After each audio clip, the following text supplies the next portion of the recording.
오늘 말씀은 신약성경 마태복음 13장입니다. 13장 24절에서 30절, 36절에서 43절 우리 다같이 합독하도록 하겠습니다. 예수께서 그들 앞에 또 비유를 들어 이르시되 천국은 좋은 씨를 제밭에 뿌린 사람과 같으니 사람들이 잘 때에 그 원수가 와서 곡식 가운데 가라지를 덧뿌리고 갔더니 싹이 나고 결실할 때에 가라지도 보이거늘 집주인의 종들이 와서 말하되 주여 밭에 좋은 씨를 뿌리지 아니하였나이까. 그런데 가라지가 어디서 생겼나이까. 주인이 이르되 원수가 이렇게 하였구나. 종들이 말하되 그러면 우리가 가서 이것을 뽑기를 원하시나이까. 주인이 이르되 가만두라. 가라지를 뽑다가 곡식까지 뽑을까 염려하노라. 둘 다 추수 때까지 함께 자라게 두라.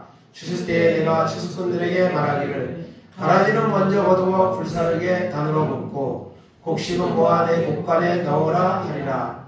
이에 예수께서 무리를 떠나사 집에 들어가시니 제자들이 나와 이르되 밭의 가라지의 비유를 우리에게 설명하여 주소서.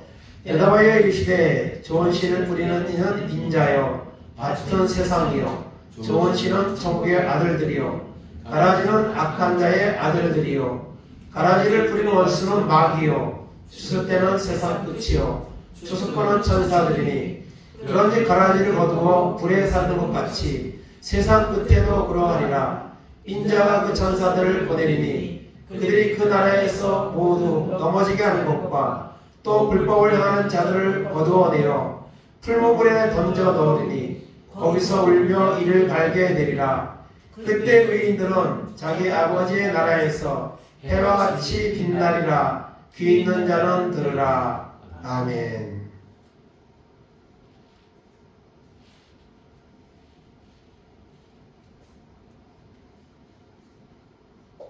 오늘 말씀의 제목 따라하겠습니다. 추수 때에 모든 것이 드러납니다. 아멘.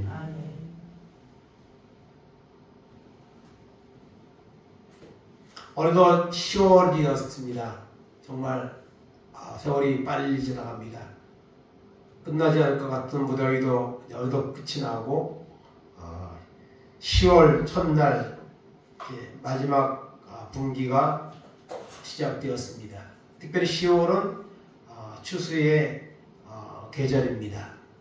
벌써 시골에 가면 벼를 벌써 수확을 한 분도 있고 지금 또 한창 수확을 이제 시작되는 모습들을 보게 됩니다. 또 나무마다 과일실이 맺혀서 밤도 떨어지고 또 사과나 배나 이런 결실들을 맺는 모습들을 보게 됩니다. 그러나 자연에 있는 이런 하나님의 만든 피조물들의 열매를 맺는 것처럼 사람도 열매를 맺습니다. 사람도 어떻게 살아가는가에 따라서 다양한 열매를 맺는 것을 보게 됩니다. 그래서 추수 때가 되면 모든 것이 드러나게 됩니다. 알곡과 가라지가 드러나게 되고 알곡과 쭉정이가 드러나게 되고 그 드러난 것에 따라서 처해지는 결과가 달라지는 것들을 우리가 볼 수가 있습니다. 특별히 오늘 우리 지금은 우리는 마지막 추수 때에 살고 있습니다. 주님 오실 날이 가까운 추수 때에 살고 있다는 사실을 기억하고 우리가 정말 알곡인가, 정말 우리가 하나님이 기뻐하시는 열매를 맺고 있는가, 우리 자신을 돌아보면서 이 시간 은혜를 나누기를 원합니다. 마태복음 7장 13장은 7가지의 비유가 있습니다. 다 천국에 대한 비유입니다. 씨 뿌리는 비유, 그 다음에 오늘 읽은 곡식과 가라지 비유, 그 다음에 겨자씨 비유, 누룩 비유, 감추인 보화, 그 다음에 진주, 그 다음에 그물, 이런 이제 7가지의 천국에 대한 비유의 말씀이 나타나고 있습니다. 그 중에서 오늘은 이 알곡과 가라지에 대해서 오늘 주님은 비유를 통해서 영적인 교훈을 우리에게 주고 있습니다. 농사를 짓는 사람들 중에 바람 중에 하나가 있다면 저 밭에 풀이 안 나면 좋겠다. 풀이 안 나면 좋겠다. 심지도 않는 풀이 자꾸 나와가지고 손이 많이 가게 하고 또 곡식이 잘 안 되게 하고 이런 방해 역할을 합니다. 심지 않았는데 납니다.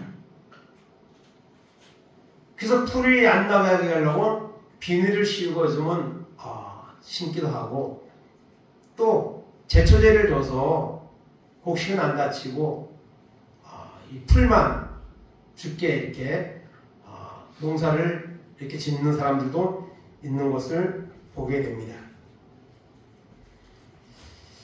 그래서 오늘 알곡과 가라지에 대해서 말씀하고 있는데요. 오늘 첫째로 먼저 우리가 비유의 내용이 오늘 본문을 두 곳을 읽었습니다.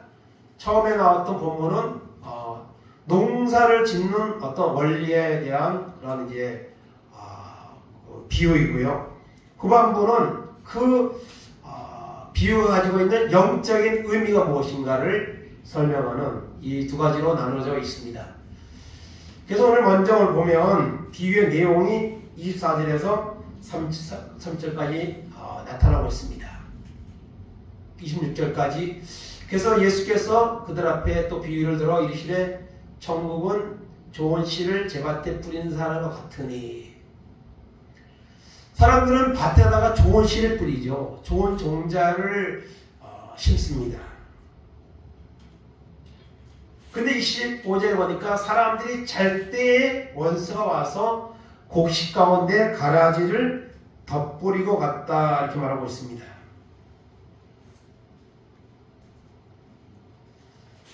그래서 여기 가라지라는 말은 지나리온이라는 말인데 이 가짜 밀 종류인데 밀하고 비슷해서 이 구분이 잘 안 가는 그런 것이 가라지입니다. 그래서 벼농사를 짓게 되면은 이제 좀 벼가 좀 자라고 나면 피라고 하는 그런 벼하고 비슷하게 생긴 것이 이렇게 또 나서 벼농사에 방해를 주는 것을 보게 되는데요. 이 가라지를 덧뿌리고 갔다 그랬습니다. 사람들이 잘 때에 원수가 와서 가라지를 덧뿌리고 갔다 이렇게 말하고 표현하고 있습니다. 그리고 나서 싹이 나고 결실할 때가 되니까 가라지도 거기에 보이고 나타납니다. 싹이 나고 결실할 때에 가라지도 보이거늘. 그랬더니 집 주인의 종들이 와서 말합니다. 주여, 밭에 좋은 씨를 뿌렸는데 가라지가 어디에서 생겼습니까? 좋은 종자의 씨만 심었는데 풀이 어떻게 해서 났습니까? 왜 났습니까? 푸른 잎을 심지 않았지만은 그 씨앗이 땅속에 숨어 있다가 잠복해 있다가 이제 철이 되면은 곡식이 싹이 나는 것처럼 풀도 싹을 내는 거죠. 주인이 왜 원수가 이렇게 하였구나. 종들이 말하되 그러면 우리가 가서 이것을 뽑기를 원하시나이까. 이 쓸데없는 가라지 뽑아버릴까요? 하고 종들이 말을 합니다. 그랬더니 주인이 말합니다. 가만히 둬라. 가라지를 뽑다가 곡식까지 뽑을까 염려하더라. 여러분, 풀이 나면 뽑아줘야 됩니다. 매줘야 되죠. 근데 잘못하면 곡식까지 다치는 경우가 있습니다. 그래서 어떤 경우에는 심하게 풀이 자라면 낫으로 그걸 베주는 경우도 있어요. 근데 베다 보면 곡식까지 이렇게 베는 그런 경우가 있습니다. 저도 그런 경험을 해본 적이 있는데요. 그래서 가만둬라. 곡식까지 뽑을까 염려하느라. 둘 다 알곡도 가라지도 추수 때까지 함께 자라게 두라. 추수 때까지. 그리고 추수 때가 되면 추수꾼들에게 말하기를 가라지는 먼저 거두어서 불사르게 반으로 묶고 곡식은 내 곳간에 넣으라 하리라. 이렇게 말씀하고 있습니다. 추수 때까지. 오늘 세상에는요, 여러분 하나님을 믿고 신실하게 살아가는 믿음의 사람들도 있지만 정말 나지 않으면 좋을 뻔한 이런 악한 일을 행하며 살아가는 사람들이 세상에 이렇게 공존하며 살아가고 있습니다. 그때 우리들은 말합니다. 저 악한 자는 하나님이 당장 심판해버리면 좋겠는데, 당장 데려가면 좋겠는데, 그렇게 우리가 생각을 할 때가 있습니다. 그러나 하나님은 내버려 두라고 말씀하십니다. 언제까지요? 추수 때까지. 추수 때까지 내버려 둬라 말씀하고 있습니다. 추수 때가 되면 분명히 이것이 분별이 되게 되고, 그리고 그 분별한 것에 따라서 결과를 가지고 오게 될 것이라는 것입니다. 그래서 예수님은 이 알곡과 가라지의 비유를 통해서 사람들에게 이제 말씀을 하셨습니다. 그래서 여기에는 영적인 어떤 원리들은 나오지 않습니다. 평범하게 농사를 짓는 것, 그리고 물론 이제 거기에 나타나는 것들을 이제 세상 사람이 이해하지 못하는 언어들로 쓰고 있긴 하지만은 일상적인 농사의 그런 어떤 원리들을 설명을 하고 있습니다. 그러고 났더니 35절에 제자들이 말을 합니다. 주님, 이 알곡과 가라지에 그냥 농사 이야기로서 주님이 하신 것이 아니고 거기에는 영적인 어떤 뜻이 있을 텐데 그것을 우리에게 알려달라고 제자들이 예수님께 말을 합니다. 그래서 여러분, 하나님의 말씀은요, 우리가 설교를 통해서 또 우리가 집에서 성경을 읽을 때에 우리가 말씀을 우리가 접하게 됩니다. 그런데 여러분, 세상의 책과 하나님의 말씀은 다릅니다. 세상의 책을 읽을 때는 우리가 어떤 지식을 가지고 어떤 감정을 가지고 책을 읽고 그 내용을 이해합니다. 그러나 성경은 다릅니다. 성경은 여러분, 모든 성경은 우리가 읽어도 거기에 영적인 의미가 뭔가 그것을 우리가 알아야 됩니다. 그냥 지식적으로 내용적으로 글로만 읽으면 안 되고 그 하나님의 말씀이 하나님을 믿는 사람들에게 어떤 의미를 주는가, 어떤 것들을 요구하는가, 이런 이제 그 마음을 가지고 우리가 성경을 읽어야죠. 그렇지 않으면 그냥 아무런 의미가 없는 것이죠. 사도행전 8장 29절에서 31절까지 합독합니다. 성령이 빌립 따라 이르시되 이 수레를 가까이 나아가라 하시거늘 빌립이 달려가서 선지자 이사야의 글을 읽는 것을 듣고 말하되 읽는 것을 깨닫느냐 대답하되 지도해 주는 사람이 없으니 어찌 깨달을 수 있느냐 하고 빌립을 청하여 수레에 올라 같이 앉으라 하니라. 아멘.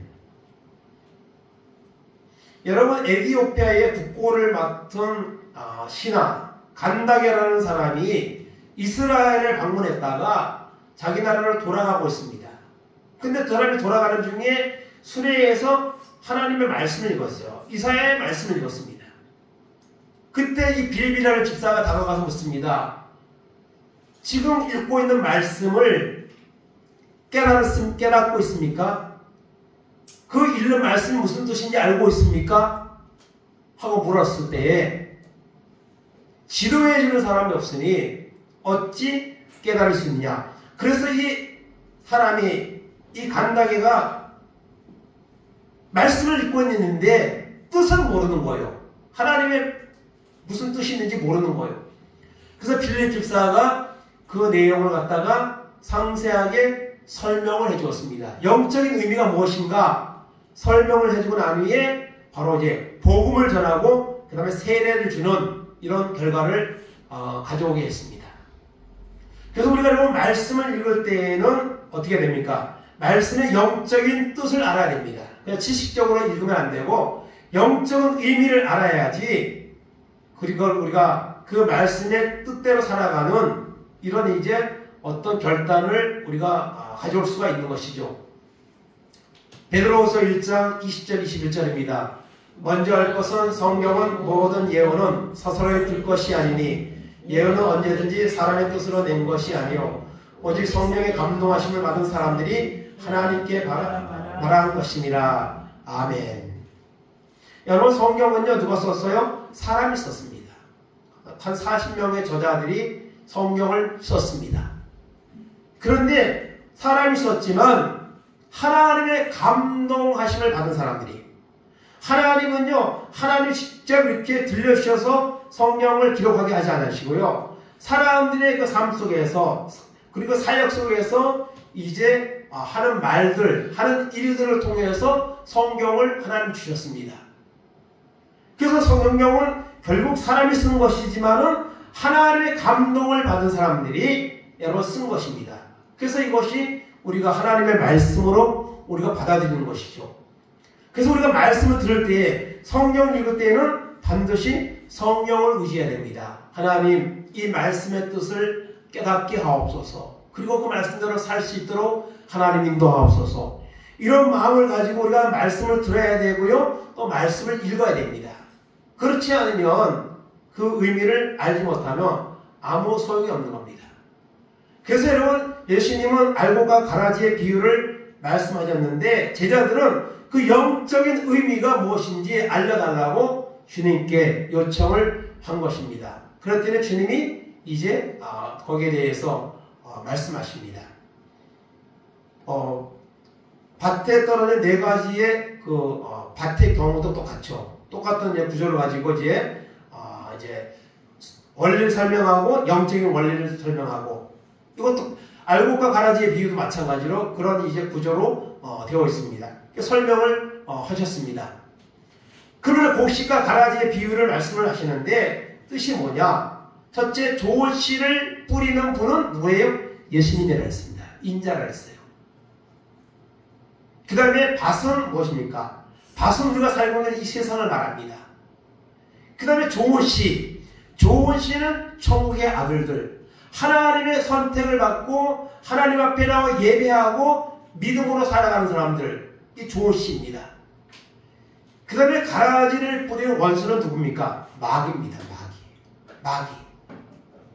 그 다음에 가라지는 뭐예요? 악한 자의 아들들, 하나님을 부정하고 자기의 생각과 제약 속에 살아가는 사람들, 구원받지 못할 자들을 여러분 나타내는 겁니다. 이 가라지입니다. 그 추수 때는 언제예요? 추수 때. 추수 때는 세상 끝날 여러분 바로 추수 때입니다. 그리고 추수꾼은 누구예요? 천사들이라고 오늘 말씀하고 있습니다. 그래서 마지막 때가 되면 여러분, 농부가 씨를 심고 추수 때가 되면 추수를 가져 타작을 하는 것처럼 마지막 때가 되면 하나님이 알곡과 가라지를 여러분 구분한다는 겁니다.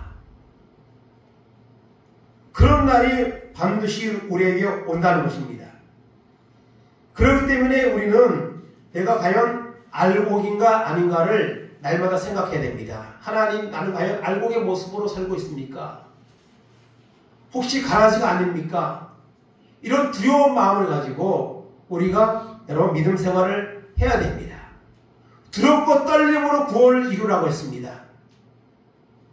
천국은 반드시 있고 지옥도 있기 때문에 우리의 믿음의 모습을 날마다 돌아보고 정말 하나님이 원하는 그런 믿음의 사람으로 살아갈 수 있도록 우리가 날마다 여러분 결단하고 또 순종하는 이런 모습이 있어야 될 줄로 믿는 것입니다.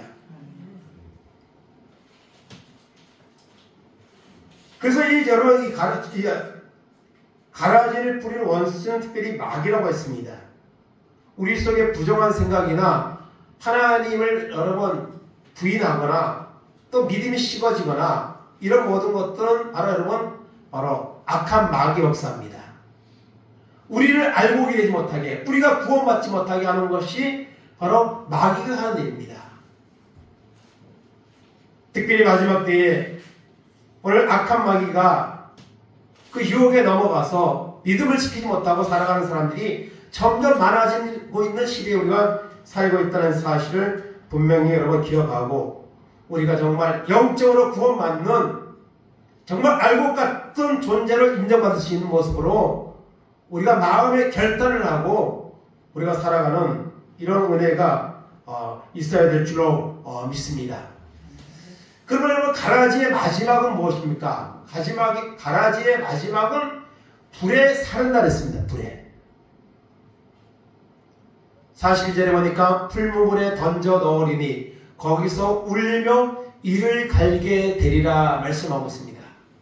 가라지는 아무 쓸모가 없습니다. 물론 가라지에도 열매가 맺히지만은 쓸모가 없어요. 그거는. 아무것도 쓸모가 없습니다. 그래서 가라지는 어떡합니까? 모아서 풀무불에 던져서 그냥 땔감으로 쓰는 거예요. 땔감으로 쓰는 거예요. 그래서 그 풀무불에 던져놓는다는 건 지옥에 던져진다는 겁니다.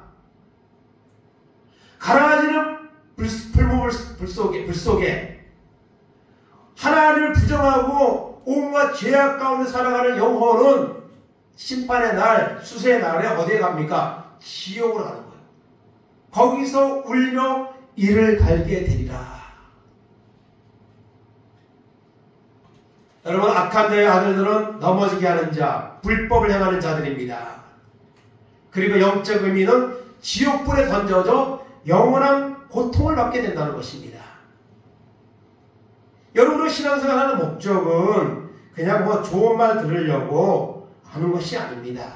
그냥 마음 편하려고 하는 것이 아닙니다. 살아있는 동안에 질병이나 어떤 사업이 잘 되는 이런 것을 목적으로 하는 것이 아닙니다. 우리 하나님 앞에 나오는 것은요, 예수의 십자가의 보혈로 우리의 죄를 사함받고 하나님이 우리를 심판하시는 날, 우리의 삶이 맞춰지는 날 천국 가는 이 복을 받기 위해서, 구원을 받기 위해서 우리가 믿음 생활을 하는 겁니다. 근데 오늘 사람들이요, 그렇게 생각하지 않고 있는 사람들이 있어요. 그냥 교회 나와서 마음이 편하고 좋은 말 듣고 병 고치고 그냥 사업이 잘 되고 이런 목적을 가지고, 그것도 물론 목적의 일부분일 수 있지만 하나님을 믿는 목적은요, 바로 구원입니다. 지옥에 떨어지지 않고 천국 가는 이런 구원의 복을 받기 위해서 우리가 믿음 생활을 하고 있는 줄로 믿습니다. 그 다음에 곡식의 마지막은 어떻게 됩니까? 내 곡간에 넣어라, 이렇게 말씀하고 있습니다. 내 곡간에 넣어라. 여러분, 알고 수확해서 어디로 갑니까? 곡간으로 가는 거예요. 창고로 가는 겁니다. 43절 보니까 그때 의인들은 자기 아버지의 나라에서 해와 같이 빛나리라. 해와 같이 빛나리라. 이것은요, 구원을 받아 영원한 천국의 축복을 누리게 된다는 거예요. 누가? 알곡 같은 이런 이제 믿음을 가진 사람이 바로 여러분, 천국 가서 영원한 구원을 받게 된다는 것입니다. 아버지의 나라에서 해와 같이 빛나리라. 지옥불에 떨어져 거기서 슬피 울며 이를 간다는 것과 하나님의 나라에서 해와 같이 빛나리라. 얼마나 큰 차이입니까? 얼마나 대조적입니까? 여러분, 우리가 알곡이라면 하나님의 나라에서 해와 같이 빛이 나는 이런 복을 받게 될 것입니다. 그날이 우리에게 올 것입니다.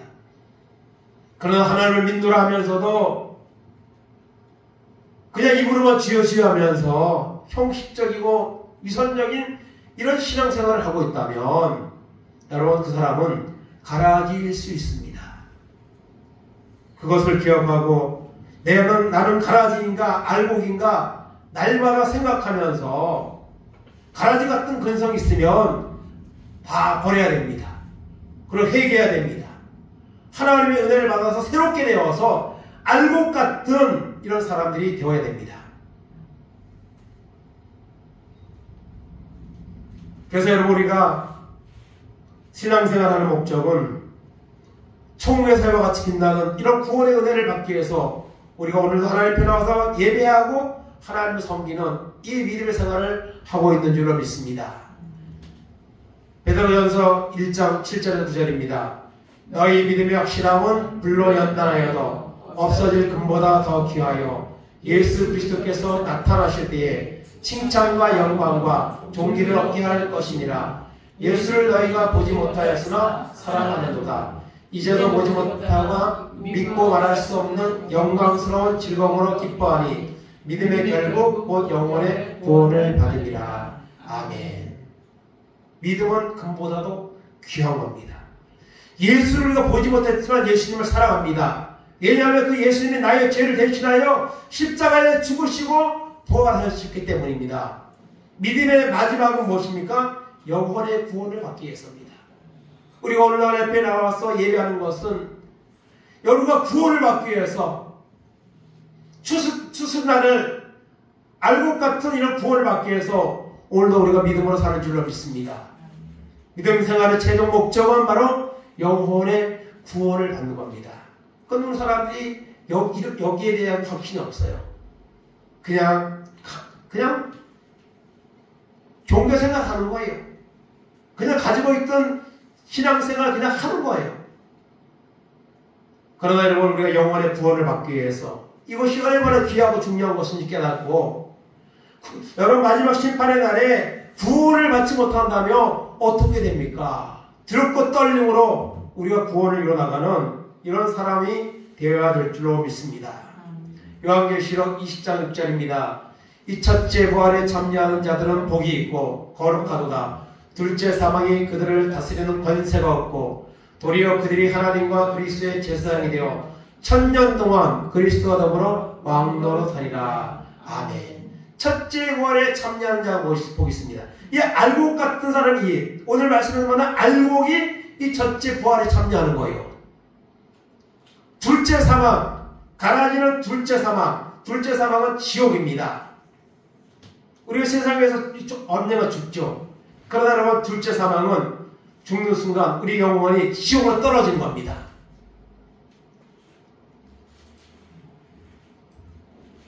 그렇기 때문에 우리가 첫째 부활에 참여하기에 대해서는 반드시 하나님이 나를 알곡으로 인정해 줘야 된다는 거예요. 알곡 같은 모습으로 우리가 살아야 된다는 거예요. 그러면 여러분, 알곡 같은 존재가 되기 위해서는 우리가 어떻게 됩니까? 예수님을 구주로 확실하게 영접해야 됩니다. 구주로. 고린도후서 13장 5절입니다. 너희는 믿음 안에 있는가? 너희 자신을 시험하고 너희 자신을 확증하라. 예수 그리스도께서 너희 안에 계신 줄을 너희가 스스로 알지 못하느냐? 그렇지 않으면 너희는 버림받은 자니라. 아멘. 믿음 안에서 내가 정말 있는가? 시험하고 확증하라 했습니다. 예수 그리스도께서 내 안에 없다면, 예수님이 나의 죄를 대신하여 십자가 죽으시고 부활하셨고 그 사실을 내가 확실하게 믿지 못한다면 그 사람은요, 버림자입니다. 교회를 다녔어도, 예배 시간에 와 앉아있어도 그 사람은 버림자입니다. 그러므로 우리는 날마다 예수 그리스도의 십자가의 보혈의 그 은혜를 우리가 구해야 됩니다. 그 보혈에 우리의 죄를 씻어야 합니다. 그러니까 거룩하게 되어서 거룩한 신부의 모습으로 우리가 살아가야 합니다. 예수님을 구주로 확실하게 영접하고 살아가는 이런 알곡 같은 사람들로 살아가는 은혜가 우리 가운데 임하기를 간절히 바랍니다. 마태복음 55장 10절 13절입니다. 그들이 살아간 사이에 신랑이 오므로 진멸했던 자들은 함께 혼인잔치에 들어가고 문은 닫힌지라. 그에 남은 처녀들이 와서 이르되 주여 주여 우리에게 열어주소서. 대답하여 이르되 진실로 너희에게 이르노니 내가 너희를 알지 못하도록 하였느니라. 그런즉 깨어 있으라. 너희는 그날과 그때를 알지 못하느니라. 아멘. 추수 때의 모든 것이 드러나는데요, 아직까지 추수의 날은 오지 않았어요. 살아있을 때가 아직까지 기회가 있습니다. 이 기회가 있을 때에 주님을 찾아야 되고 주님을 만나야 되고 우리가 알곡 같은 사람으로 결단하고 우리가 살아가야 합니다. 그 주님이 오실 날이 임박해 있습니다. 그러므로 이 마지막 때에 추수의 날이 가까우고 있는 이때에 우리의 믿음의 모습을 다시 한번 돌아보는 이런 은혜가 있기를 바랍니다. 다시 한번 따라합니다. 추수 때에 모든 것이 드러납니다. 37절 다시 한번 읽습니다. 둘 다 추수 때까지 함께 자라게 두라. 추수 때에 내가 추수꾼들에게 말하기를 가라지는 먼저 거두어 불사르게 단으로 묶고 곡식은 모아내 목간에 넣어라 하리라. 아멘. 추수 때에 다 들어갑니다. 추수 때에. 근데 추수 때 추수 날이 이르기 전에 어떻게 됩니까? 돌이켜야 됩니다. 잘못된 것이며 회개해야 됩니다. 살아있는 동안 지금이 기회입니다. 그럼 추수 때는 언제입니까? 내가 세상 떠나는 날, 개인적인 종말, 그날이 추수의 날입니다. 그리고 내가 살아있는 동안에 주님이 온다면 주님의 재림의 날이 추수의 날입니다. 여러분, 우리가 오늘 살아있어도 언제 하나님이 불러갈지 모르는 안개 같은 인생을 살고 있습니다. 여러분, 오늘 하루하루도 얼마나 많은 사람들이 내가 늙어서 죽는 게 아니라 사건이나 사고나 병이나 이런 것도 죽는 사람이 얼마나 많이 있습니까? 여러분, 살아있는 동안에 기회인 줄을 믿고 이 기회에 알곡 같은 존재로 우리가 살아갈 수 있도록 결단하고 그런 여러분 은혜 가운데 살아가는 이런 은혜가 있기를 간절히 바랍니다. 마가복음 4장 28절 29절입니다. 또 이르시되 하나님의 나라는 사람이 씨를 땅에 뿌린 것 같으니 그가 밤낮 자고 깨고 하는 중에 씨가 나서 자라되 어떻게 그리 되는지를 알지 못하느니라. 땅이 스스로 열매를 맺되 처음에는 싹이요 다음에는 이삭이요 그 다음에는 이삭에 충실한 곡식이라. 열매가 이르면 곧 낫을 내나니 이는 추수 때가 이르렀습니다. 아멘. 씨를 뿌리고 추수 때까지 농사를 짓는 거하고 우리가 태어나서 살다가 하나님 앞에 가는 날까지 똑같습니다. 이 원리가 똑같아요. 그런데 여러분, 이 알곡이 맺기까지는 그냥 되는 게 아니잖아요. 여러분, 알곡이 그냥 농사를 지을 때 알곡이 그냥 맺혀집니까? 많은 시간도 필요하고 많은 거기에 또 노력이 들어가야 되고 그래야 되는 것이죠. 마찬가지입니다. 우리가 알곡이 되기 위해서는 하나님 앞에 나와서 예배하고 기도하고 힘쓰고 애써야 됩니다. 그래야지 여러분, 그래서 농사를 지으면요 손이 간 만큼 농사가 된다 이런 말이 있어요. 손이 간 만큼. 농부가 얼마나 거기에 손이 갔느냐 가서 돌봐줬느냐에 따라서 농사가 풍년이 되냐 흉년이 되냐 결정이 되는 거예요. 마찬가지입니다. 우리가 힘쓰고 애쓰고 사모하고 그리고 결단하고 그럴 때에 우리 믿음이 자라는 것이고 우리가 알곡으로 자꾸 바꿔져 가는 겁니다. 열매가 익으면 낫을 냅니다. 추수 때가 이르렀습니다. 여러분, 추수 때가 되면은 여러분 농부들이 추수를 합니다. 추수를 하고 난 다음에 알곡과 죽정이, 알곡과 가라지를 어떻게 해요? 구분을 하죠. 구분을 합니다. 마태복음 3장 12절입니다. 손에 피를 들고 자기의 타작마당을 정하게 하사 알곡은 모아 곡간에 들이고 쭉정이는 꺼지지 않는 불에 태우시리라. 아멘. 키를 들고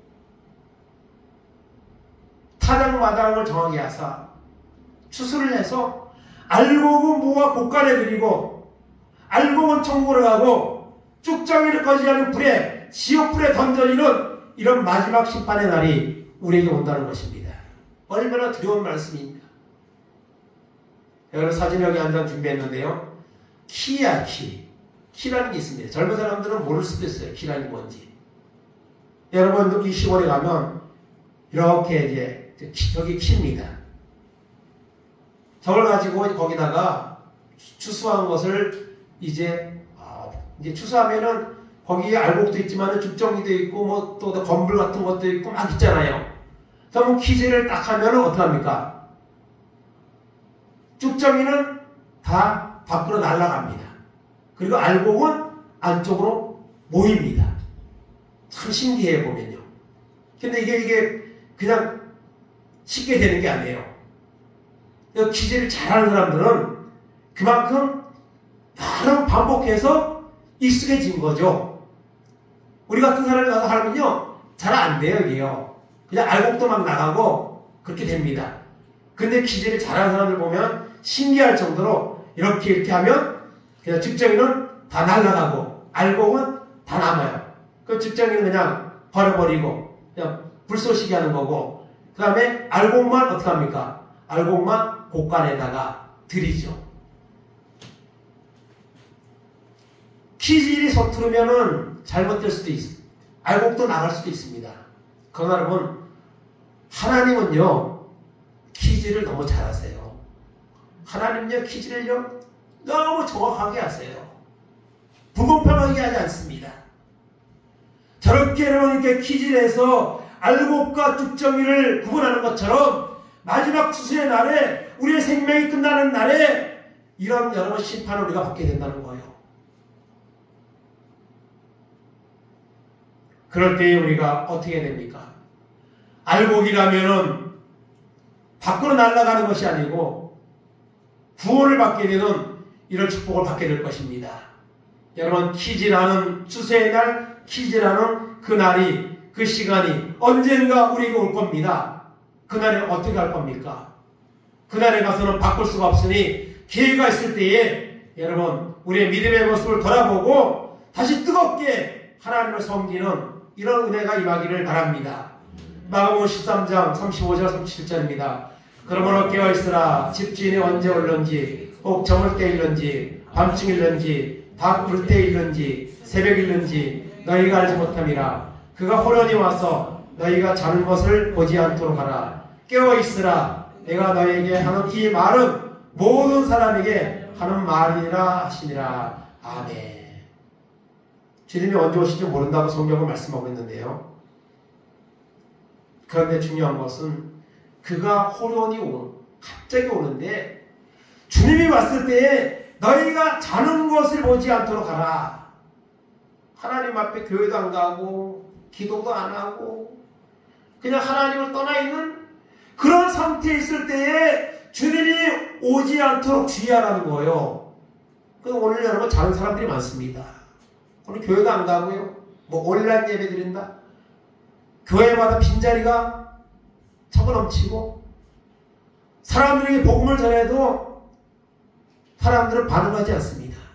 노아의 때와 똑같아요. 여러분, 노아의 때에도 노아가 방주만 지었겠습니까? 사람들에게 가서 방주를 지읍시오. 홍수 심판이 옵니다. 하나님이 심판하신다고 말씀하십니다. 아마 수없이 외쳤을 겁니다. 기회가 있는 대로 배도 짓지만은. 그러나 여러분, 노아가 방주가 완성된 날까지 사람들은 먹고 마시고 그러다 심판으로 말미암아 멸망을 받고 말았습니다. 여러분, 오늘 영적으로 우리가 잠자면 안 됩니다. 깨어있으라고 말씀하십니다. 모든 사람에게, 오늘 우리에게 말씀하고 있습니다. 그러므로 가라지 같은 근성을 버리고 알곡 같은 사람이 되기 위해서 우리는 결단해야 됩니다. 그래서 마태복음에 보면 천국은 침노하는 자의 것이라고 말했습니다. 천국을 침노해야 됩니다. 끊임없이 믿음으로 우리가 열심을 내고 우리가 살아야 합니다. 그래야 할 때 우리는 가라지가 아니라 알곡이 되어서 여러분, 하나님이 베푸시는 여러분 총에서 해와 같이 빛이 나는 이런 구원의 은혜를 받게 될 줄로 믿습니다. 마지막 호세아 10장 12절입니다. 너희가 자기를 위하여 공의를 심고 인애를 거두라. 너희 묵은 땅을 기경하라. 지금이 곧 여호와를 찾을 때니 마침내 여호와께서 오사 공의를 빛처럼 너희에게 내리시리라. 아멘. 여러분, 묵은 땅을 점점 시들어가는 우리의 영혼을 깨워야 됩니다. 갈아엎어야 됩니다. 지금이 바로 그 기회입니다. 기회는 여러분 언제나 있는 것이 아닙니다.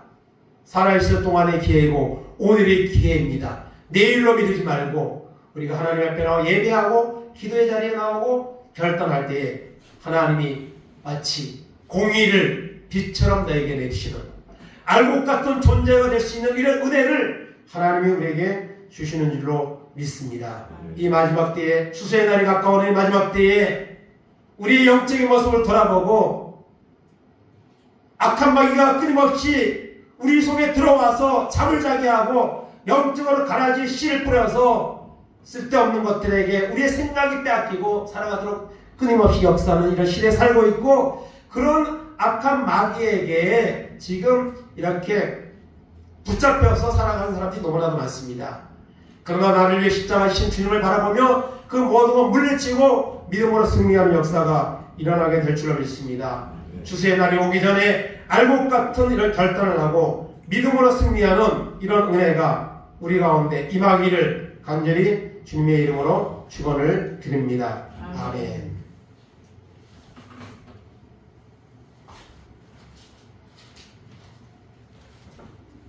이 시간 찬송가 179장 1절 2절하고 위에 통성으로 우리 말씀을 붙잡고 하나님 나는 알곡입니까 가라지입니까? 하나님 내 모습을 보게 하시고 정말 열심을 품고 주를 섬겨서 하나님 기뻐하는 알곡으로 추수의 날에 천국에서 와 같이 빛이 나는 이런 구원의 자리에 반드시 들어가는 믿음의 승리자들 될 수 있도록 인도해달라고 이 시간 179장 1절 2절 하고 나니에 동성으로 기도합니다.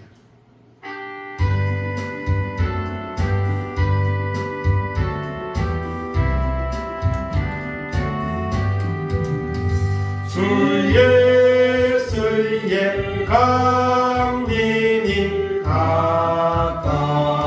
가까우니 저 천국을 얻을 자 되게 하라.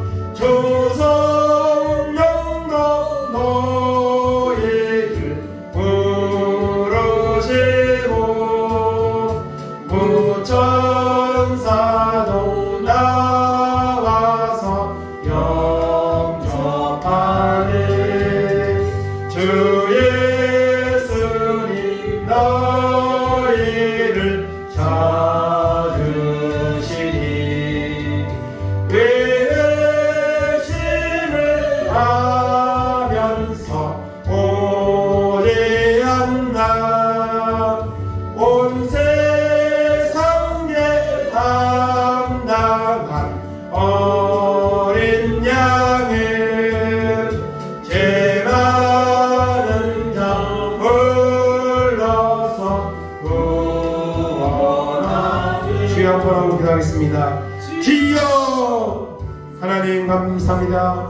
오늘도 걸어가고 복된 날 주의 나와서 예배할 수 있도록 우리의 발걸음을 우리의 심령을 인도하신 주님을 찬양합니다.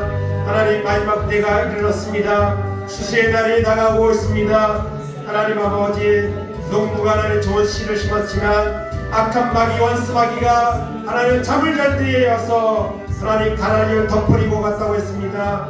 오늘 하나님 아버지 사람들이 하나님의 말씀에 순종하기보다 악한 마귀에게 하나님 넘어가서 온갖 죄악을 저지르고 하나님 아버지는 세상의 것을 떠나는 이런 마지막 때에 하나님 살고 있습니다.